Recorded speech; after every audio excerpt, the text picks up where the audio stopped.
Can you speak in bahasa Indonesia? Nah, dia jawabnya no. Berarti nggak bisa nih bahasa Indonesia. Akhirnya saya tanya dong, memang dari mana kamu? You are from? Ya jawab tuh Dutch. Wow, Belanda. Waduh, orang Nederland ini. The Jakarta History Museum is located on Jalan Taman Fathahillah Number 1, West Jakarta. Museum Sejarah Jakarta berlokasi di Jalan Taman Fathahillah nomor 1, Jakarta Barat. Museum Sejarah Jakarta, atau juga disebut dengan Museum Fathahillah, diresmikan pada tanggal 30 Maret 1974 oleh Bapak Ali Sadikin, yang pada saat itu masih menjabat sebagai Gubernur DKI Jakarta.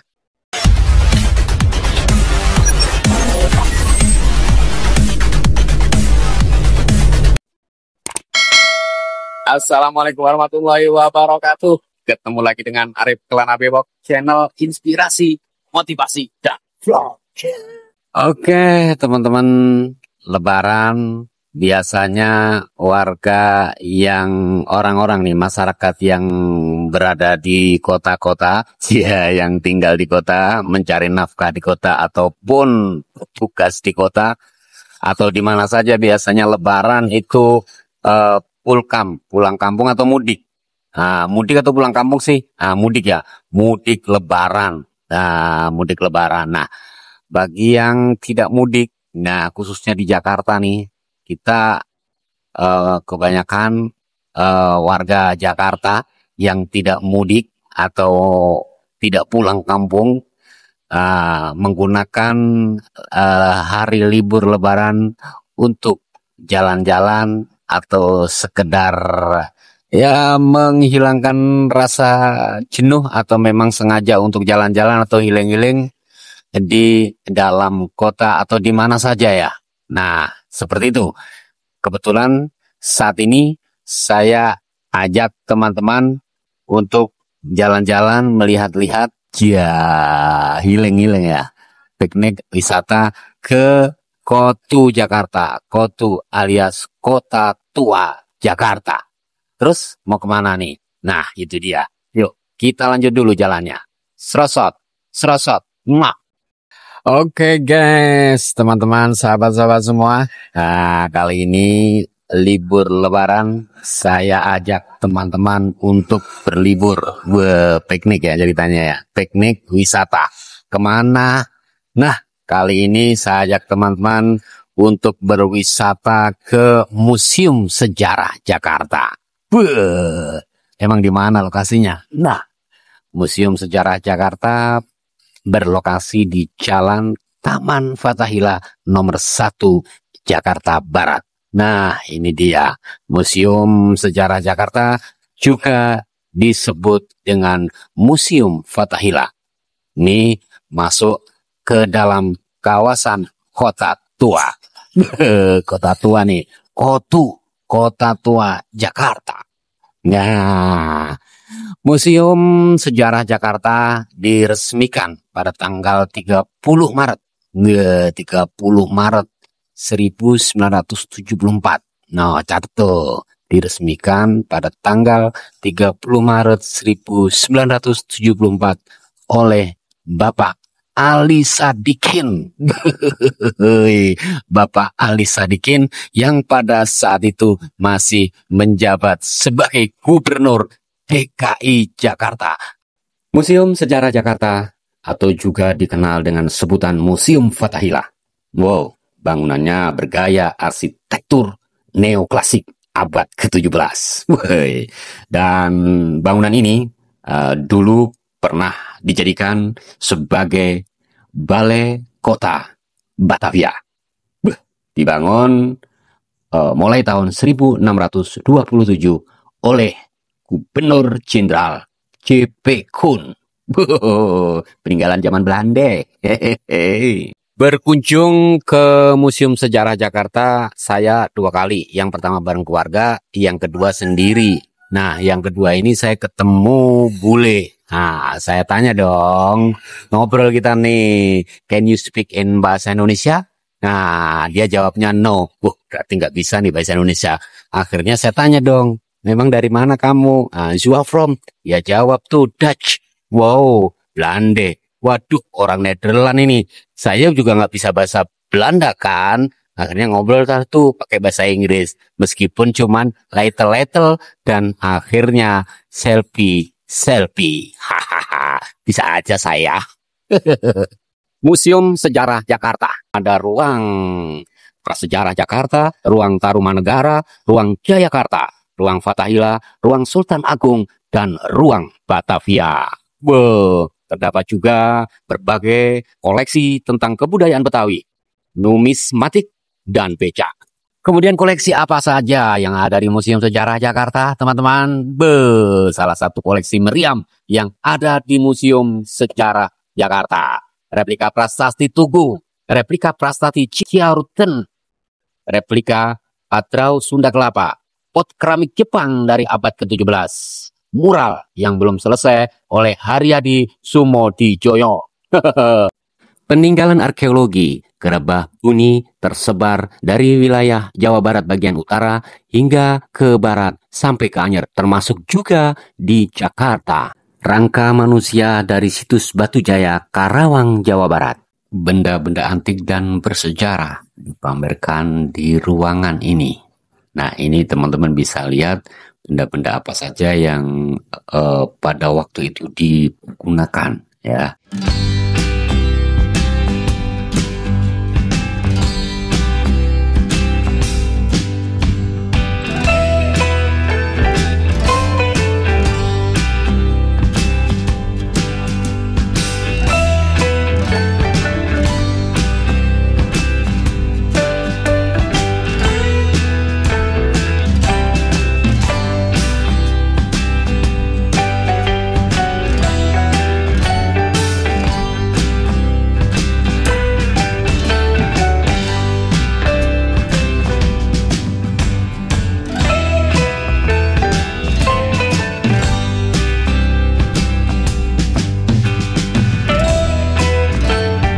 Omelanden adalah perkembangan masyarakat dan ekonomi di luar tembok kota Batavia. Seperti yang kita lihat ya, ada meja marmer juga, kemudian meja-meja bundar, nah kursi. Nah ini adalah semua adalah barang-barang antik bersejarah ya, barang antik yang bersejarah karena ini adalah peninggalan pada kolonial zaman Belanda dahulu yang saat itu masih menjajah kita, menjajah Indonesia dan bercokol di Jakarta. Yang pada saat itu namanya Batavia. Ada koleksi uang-uang kertas, uang logam pada saat itu yang di sini juga dipamerkan di ruangan ini, teman-teman ya.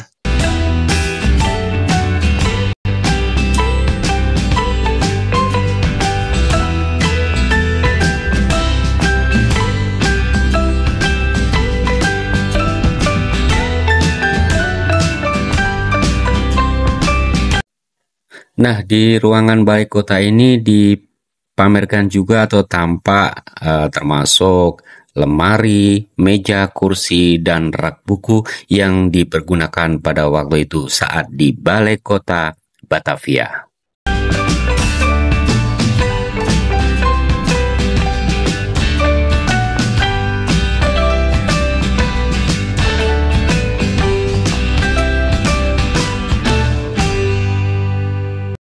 Ini adalah lemari buku ya, lemari buku. Nah, seperti ini ya, megah juga ya.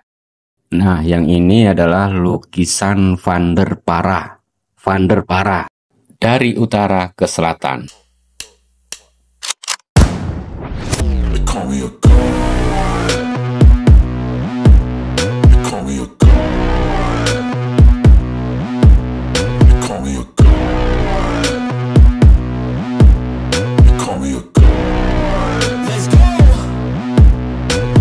Gaya Indis adalah gaya arsitektur yang merupakan perpaduan antara gaya bangunan tradisional Indonesia dengan gaya bangunan Belanda.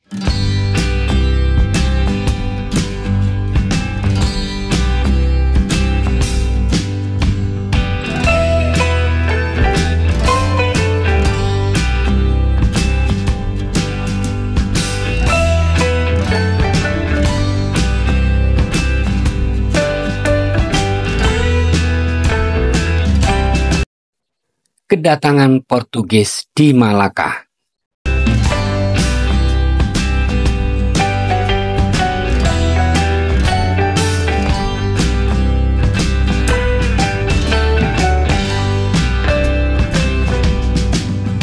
The Formation of Batavia, terbentuknya kota Batavia. Pada tahun 1819, pasukan Belanda VOC di bawah komando Gubernur Jenderal J.P. Koen berhasil merebut kekuasaan dari Fatahillah. Setahun kemudian membangun kota baru lalu mengganti nama Jayakarta menjadi Batavia untuk menghormati Batavieren, leluhur mereka di negeri Belanda.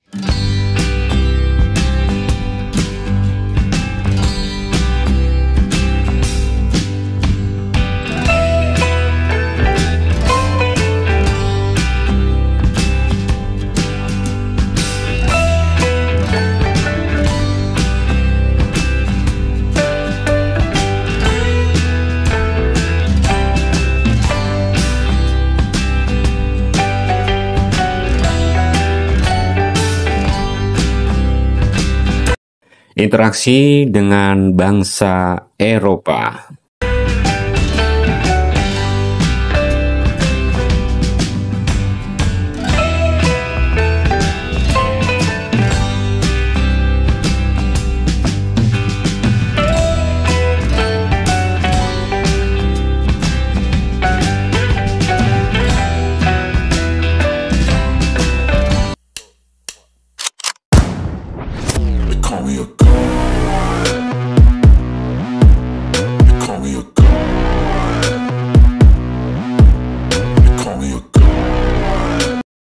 Oke teman-teman, sekarang saya ajak teman-teman untuk menuju ke ruang Diponegoro.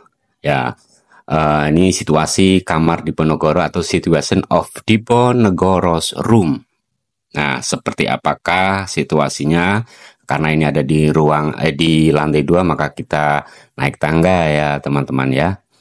Nah, di ruang Pangeran Diponegoro ini terdapat lukisan, juga terdapat hal-hal atau apa yang ada kaitannya dengan Pangeran Diponegoro. Jadi teman-teman kalau bisa berkunjung, ada kesempatan berkunjung ke sini, bisa melihat-lihat, juga bisa membaca-baca, ya kan? Ruangan ini awalnya adalah ruang kepala sipir Belanda. Tapi apabila ada orang Indonesia yang terhormat ya, petinggi Indonesia yang ditangkap, maka kepala sipir harus mengalah atau ruangan itu harus dikosongkan dan untuk ditempati oleh orang Indonesia yang ditahan. Nah, dalam hal ini adalah Pangeran Diponegoro. Maka Pangeran Diponegoro tinggal di kamar ini dan tinggal selama 26 hari dan akhirnya diasingkan ke Manado dan Makassar hingga beliau wafat. Ini adalah tempat tidur yang dipergunakan oleh Pangeran Diponegoro selama berada di balai kota Batavia sebagai tahanan kolonial Belanda. Di samping tempat tidur ada sangkar burung dan juga tempat untuk membuang ludah karena pada saat itu Pangeran Diponegoro menyirih ya, mengkonsumsi sirih karena sedang menderita penyakit malaria, juga mengkonsumsi temulawak. Terdapat juga daftar keluarga dan para pengikut Pangeran Diponegoro.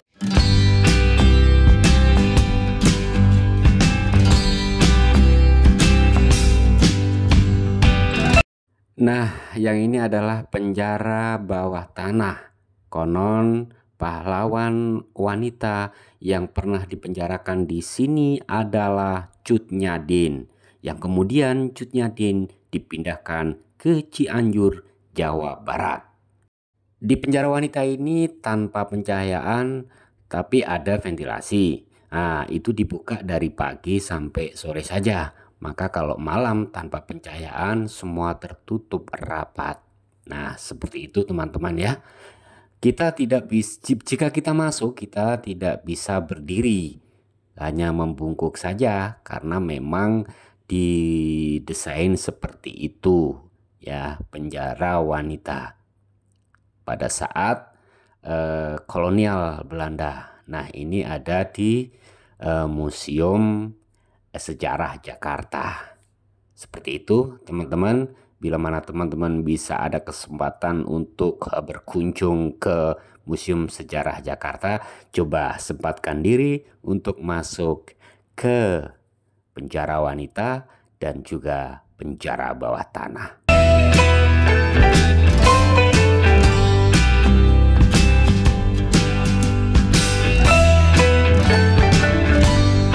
Kalau penjara bawah tanah yang sebelah ini adalah untuk tahanan laki-laki. Kalau yang tadi kan khusus untuk wanita tuh. Nah, yang di sini untuk tahanan laki-laki. Jadi penjara bawah tanah ini sebagai ikon ya, ikon Museum Sejarah Jakarta, bahwa menggambarkan dulu ya kan, dulu pada zaman kolonial Belanda, penjajah Belanda itu, orang-orang Indonesia nih yang melawan Belanda. Nah, tuh yang berani melawan Belanda tuh ditangkap dan dipenjarakan di sini. Tuh. Oke, teman-teman ya. Dengan ruangan yang sangat sempit dan tidak diberi pencahayaan, ngap banget gitu.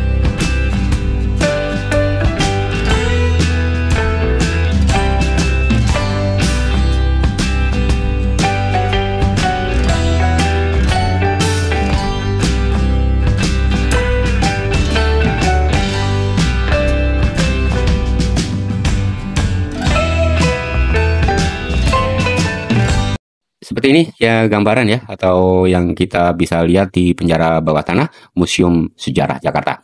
Nah, kita keluar bisa selfie-selfie. Di sini ada patung Dewa Hermes. Ya, patung Dewa Hermes.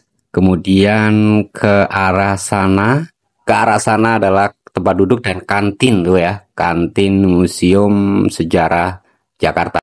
Ada musolanya juga ya, musola dan toilet juga ada. Ini adalah tempat untuk memberikan minuman kuda, dan ini adalah sumur yang ada di Museum Sejarah Jakarta. Yang ini meriam. Nah, ini adalah relief ya, kapal VOC ya. Dan ini ada prasasti apa ini, saya mau baca tulisannya sudah nggak begitu jelas ya teman-teman ya, apakah pakai bahasa Jawa ataukah pakai bahasa prasasti. Ondel-ondel ada di samping pintu masuk, kemudian juga ada bangku kursi ala Betawi ya, ciri khas Betawi. Di sini juga ada souvenir dan bisa kita diberikan kesempatan untuk belanja atau sebagai kenang-kenangan. Nah, itu tadi ya teman-teman ya, Museum Sejarah Jakarta beserta apa saja yang ada di dalamnya, di sekitarnya dan sebagainya, sebagai peninggalan kolonial Belanda pada saat itu masih bercokol dan memerintah kota Batavia. Semoga video ini bermanfaat, bisa bangkitkan inspirasi dan motivasi kita semua. Jangan lupakan sejarah, jangan lupa juga bahagia. Arif Kelana Bewok, mohon maaf. Wassalamualaikum warahmatullahi wabarakatuh. Serasat. Hei.